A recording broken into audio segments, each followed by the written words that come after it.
guy that wouldn't. Ty is a dick eater. That's your the type of excuse. guy Ty is not a dick eater, and that's your excuse. He doesn't like. No, Ty was Whose drunk dick off is his he eating? ass. So Is what it was. whose dick Ty is just drunk. alleged? Whose dick allegedly?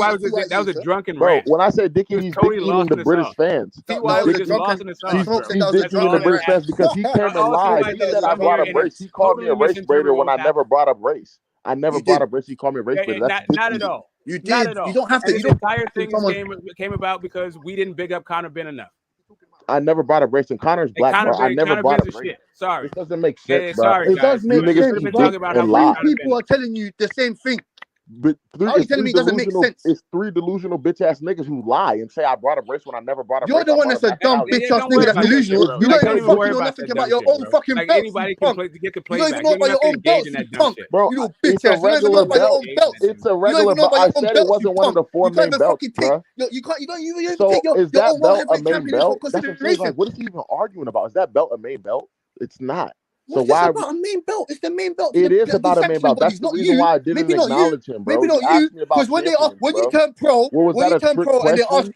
Did they y'all ask think I you didn't know to who? fight for the same fucking belt, is that what Did you're you gonna turn think around I and tell them? didn't know who Are you Trevor gonna turn Bryan around was? and tell them that Augusto? Did you think I didn't know who Trevor Bryan was? That was like Augusto, a are trick you gonna question, turn around and tell the WBA, I don't want to fight for your fucking belt? bro. That don't It make any doesn't. sense. Are you It's gonna not turn a around and main say that? belt, bro. You can Are you be gonna tell them undisputed that? without that belt. It's not a Excuse main me, belt, sir. bro. Are you going to tell them that? Yes or Bro, no? I'm not saying he's not a champion, but it's not a main belt, Oh, bro.